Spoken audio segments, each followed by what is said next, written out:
സ്ത്രീകൾ എന്ന് പറഞ്ഞാൽ അവർക്ക് സ്ട്രെസ്സോ ദേഷ്യമോ വന്നു കഴിഞ്ഞാല് സങ്കടം വന്നു കഴിഞ്ഞാൽ വിളവിളവിളാന്ന് പറഞ്ഞുകൊണ്ടിരിക്കും. പക്ഷെ ഒരു പുരുഷനെ സംബന്ധിച്ചിടത്തോളം അവർക്ക് അവരുടെ പ്രശ്നങ്ങൾ സോൾവ് ചെയ്യാൻ പറ്റും എന്നുള്ള ആളുകളെടുത്ത് ഇത് പറയുള്ളൂ. അതായത് ഇപ്പം നമ്മളെടുത്ത് പറയുന്നുണ്ട് എന്നുണ്ടെങ്കിൽ നമുക്ക് അതിനൊരു സൊല്യൂഷൻ കൊടുക്കാൻ പറ്റുന്ന ഒരു രീതിയിലേക്ക് നമ്മൾ മെച്ചോർ ആവണം. നമ്മളെ ഹസ്ബൻഡ്സ് ആണെങ്കിലും അങ്ങനെ തന്നെയാണ്. ഏതൊരു പുരുഷനാണെങ്കിലും അവർക്കൊരു സൊല്യൂഷൻ കിട്ടും, അല്ലെങ്കിൽ അവർക്കൊരു സാന്ത്വനം കിട്ടും. ഇപ്പോൾ നമ്മളെ അടുത്ത് ഇപ്പോൾ എന്തെങ്കിലും ഒരു ഇൻവെസ്റ്റ്മെന്റ് നടത്തി നമ്മൾ പറഞ്ഞിട്ടുണ്ടാവും വേണ്ട, പണിയായിട്ടുണ്ടാവും. തിരിച്ചാള് വന്ന് പറഞ്ഞു നമ്മളെ അടുത്ത് എന്താണ് ചെയ്തതും അബദ്ധമായി പോയി, മോശമായി പോയി, ആകെ പോയി, പൈസയൊക്കെ പോയി. ആ സമയത്ത് നിങ്ങളോട് ഞാൻ അപ്പളേ പറഞ്ഞതല്ല പരിപാടിക്ക് നിൽക്കണ്ട എന്നുള്ള ഡയലോഗാണ് കേട്ടത് എന്നുണ്ടെങ്കിൽ ഒരിക്കലും പിന്നെ ആ ഹസ്ബൻഡ് വന്നിട്ട് നമ്മളെ ഷെയർ ചെയ്യില്ല.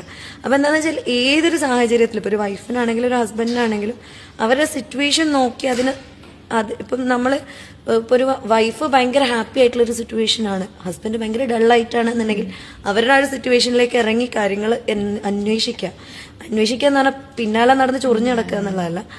അവർക്ക് ഓക്കെ ഞാൻ എന്തൊക്കെ ഉണ്ടെങ്കിലും ഞാൻ ഇവിടെ ഉണ്ട് എന്നുള്ളൊരു സാമീപ്യം കൊടുക്കുക എന്നുള്ളതാണ്.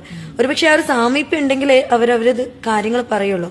പിന്നാലെ നടന്ന് ഏതാന്ന് ചോദിച്ചു കഴിഞ്ഞാൽ അവർ കൂടുതൽ ക്ലോസ്ഡ് ആവുക ചെയ്യുക, കൂടുതൽ കാര്യങ്ങൾ പറയാതിരിക്കുക ചെയ്യും.